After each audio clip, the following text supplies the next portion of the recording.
Hello students, welcome again. আরেকটা এপিসোডে তোমাদের সবাইকে স্বাগতম আইসিটির ক্যালকুলেটর হ্যাক্সে।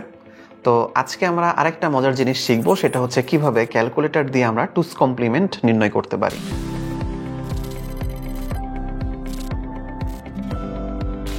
সো ক্যালকুলেটর দিয়ে কিন্তু টুস কমপ্লিমেন্ট নির্ণয় করা এমনিতেই খুব সহজ। তো চলো আমরা একটা এক্সাম্পল নেই এবং ক্যালকুলেটরে সেটা কিভাবে করা হয় সেটা আমরা দেখে ফেলি। ধরো আমি তোমাদেরকে একটা 8 বিট নাম্বার দিচ্ছি। ধরো আমি বললাম যে 11011011 এই নাম্বারটা আমাদের কাছে আছে। এই নাম্বারের টুস কমপ্লিমেন্ট নির্ণয় করলে সেটা কত দাঁড়াবে। তাহলে আমি জানি না যে এই নাম্বারের টুস কমপ্লিমেন্ট কত। আমরা এটাও করতে পারি যে এই নম্বরের ওয়ান্স কমপ্লিমেন্টের সাথে জাস্ট এক যোগ করে দিলেই টুস কমপ্লিমেন্ট হয়, বাট টুস কমপ্লিমেন্ট সরাসরি নির্ণয় করারও একটা সিস্টেম আছে। তাহলে চলো আমরা সেটাই আগে দেখি যে সেটা কিভাবে করা যায়, তারপর আমরা উত্তরটা যাচাই করব সেটার সাথে।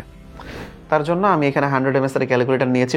সবার আগে আমরা এখানে আগে বেসটা পরিবর্তন করব। তার জন্য আমি দুইবার মোডে গেলাম, সেখান থেকে 3 দিয়ে বেস, এখানে আমরা আনবো বাইনারি। তার জন্য আমি এই বাটনে প্রেস করলাম, বাইনারি বেস চলে আসলো। এখন আমাদের বের করতে হবে টুস কমপ্লিমেন্ট।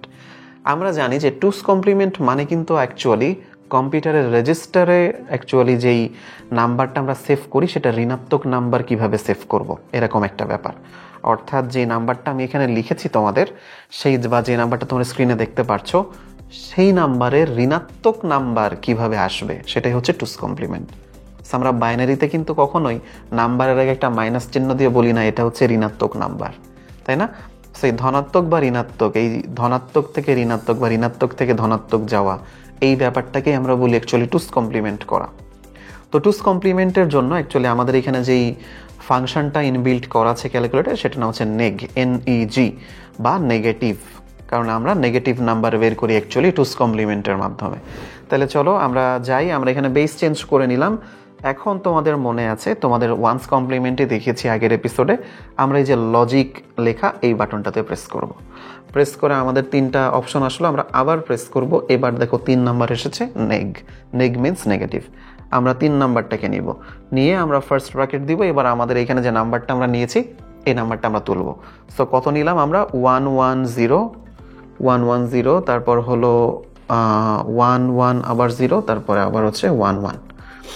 সো এটাকে এখন আমি যদি ইকুয়াল দিই, তাহলে এই যে নাম্বারটা তোমরা দেখতে পারতেছো, অর্থাৎ লাস্টের ওয়ানগুলো কিন্তু আমরা বাদ দিব। অর্থাৎ এই যে বাম দিকে তুমি যে ওয়ানগুলো দেখতে পাচ্ছ এগুলোকে আমরা বাদ দিব। জাস্ট এই যে বাম পাশ, এই ডান পাশ থেকে আমরা হিসাব করতে আসবো 10100100। সো আমি এখানে লিখে ফেলি 1010, এটাই তো আসলো তাই না? 10100100। সো 0100। ওকে, তাহলে এইটা হয়ে গেল এই নাম্বারের টুস কমপ্লিমেন্ট। এটা এখন এটা কি আদৌ ঠিক আছে কিনা, এখানে 8 বিটই আছে টোটাল, বাট এই টুস কমপ্লিমেন্ট ঠিক আছে কিনা এটা যাচাই করবো কেমনে? আমরা তো ওয়ান্স কমপ্লিমেন্ট শিখে ফেলছিলাম আগের এপিসোডেই। ওয়ান্স কমপ্লিমেন্টের সাথে আমরা যদি 1 যোগ করতে পারি তাহলেই সেটা হয়ে যাবে টুস কমপ্লিমেন্ট। তাহলে চলো আমরা এখানে একটা 1 যোগ করি এখন, ওয়ান্স কমপ্লিমেন্ট। সো ওয়ান্স কমপ্লিমেন্টের জন্য কি করতে হয়? আমাদের নট অপারেশন, রাইট? সো চলো আমি আমাদের নট অপারেশনে যাই। আমি যে লজিকে গেলাম, লজিকে আবার প্রেস করলাম, এই যে নট অপারেশন 2। সো এই যে 2 নিলাম, এখানে আমি নাম্বারটা নেই, আমাদের গিভেন নাম্বার ছিল 11011011। সো এইটা হচ্ছে আমার গিভেন নাম্বার, এখানে নিলাম। এটা হলো আমার নট করা, তার মানে ওয়ান্স কমপ্লিমেন্ট করলাম।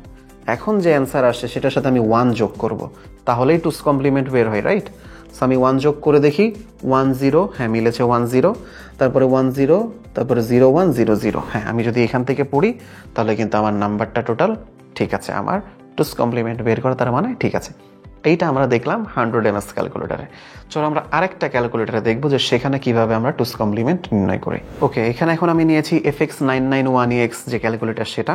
তাহলে এখানে আমরা প্রথমে বাইনারি মোডে যাব। তার জন্য আমি এই যে বেইজেন 3তে প্রেস করলাম, ডেসিমালে আসলো, বাট আমি এখানে প্রেস করলাম বাইনারিতে আসলো। এবার আমরা চলে যেতে হবে লজিক, বাট তোমাদের মনে হচ্ছে এখানে কোনো লজিক ছিল না এই ক্যালকুলেটারে। আমরা যে OPTN এই বাটনটাতে প্রেস করলে এখানে দেখো 1 নাম্বার আছে নেগেটিভ। সো আমি যে 1 প্রেস করলাম, নেগেটিভের ভেতর আমরা আমাদের নাম্বারটা বসাই 11011011। এই নাম্বারটা এখন যদি ইকুয়াল দিই তাহলে দেখো আমরা আমাদের কাঙ্ক্ষিত টুস কমপ্লিমেন্ট করা নাম্বারটা পেয়ে যাচ্ছি, অর্থাৎ 00100101 এর আগের ওয়ানগুলোকে আমরা বাদ দিব। কেন বাদ দিই? এর আগের এপিসোডে একবার বলেছিলাম, বাট এখানে একটু মনে করাই দিই, কারণ আমরা জানি যে সাইন বিটের জন্য যদি নেগেটিভ নাম্বার নেই তাহলে সবসময় সেটা 1 হয় সাইন বিটে।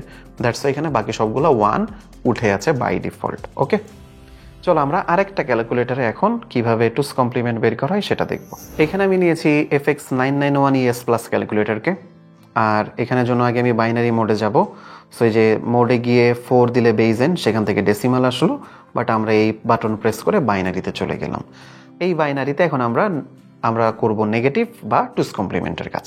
কিভাবে? এই যে এই 3 এর উপর বেজ লেখা আছে, সো শিফট 3 দিব, দিলেই এই যে আমাদের অপারেশনসগুলো আসলো। এই যে 6 আছে নেগেটিভ, তো আমি 6কে নিলাম। এখন এর ভেতরে আমরা আমাদের কাঙ্ক্ষিত নম্বরটা বসাই, 11011011।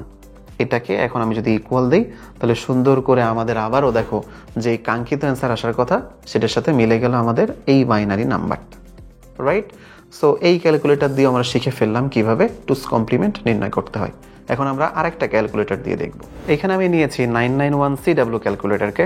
সো এটার জন্য আমি আগে বেইজে যাব। সো আমি এখানে পাশে যেতে থাকবো, বেইজেনকে পেয়ে গেছি, ওকে বাটনে প্রেস। ডেসিমাল তো না, আমার বাইনারিতে যেতে হবে, তার জন্য ফরম্যাটে একবার প্রেস করলাম, আবার প্রেস করলাম, বাইনারি আসলো। এখন এখানে আমার যেতে হবে আমাদের নেগেটিভ অপারেশনে, তার জন্য যে ক্যাটালগ বাটনে আমরা প্রেস করব, লজিক অপারেশন, এখানে যাব, এখানে যে নেগেটিভ, আমরা এখানে বাটনটা প্রেস করলাম। তাহলে আমাদের কোন নাম্বার ছিল? 11011011। এইখানে এবার আমি EXE দিলে দেখো এখানে আমাদের যে কাঙ্ক্ষিত টুস কমপ্লিমেন্ট আসার কথা 8 বিটে সেটা চলে আসছে, যে 10100100 এইভাবে। তুমি যে দিক থেকেই পড়ো না কেন সেটা আমাদের কাঙ্ক্ষিত অ্যান্সারের সাথে মিলছে। সো এইভাবে আমরা যে কোনো ক্যালকুলেটর এখন ব্যবহার করে টুস কমপ্লিমেন্ট নির্ণয় কিভাবে করা হয় সেটা পেয়ে যাও।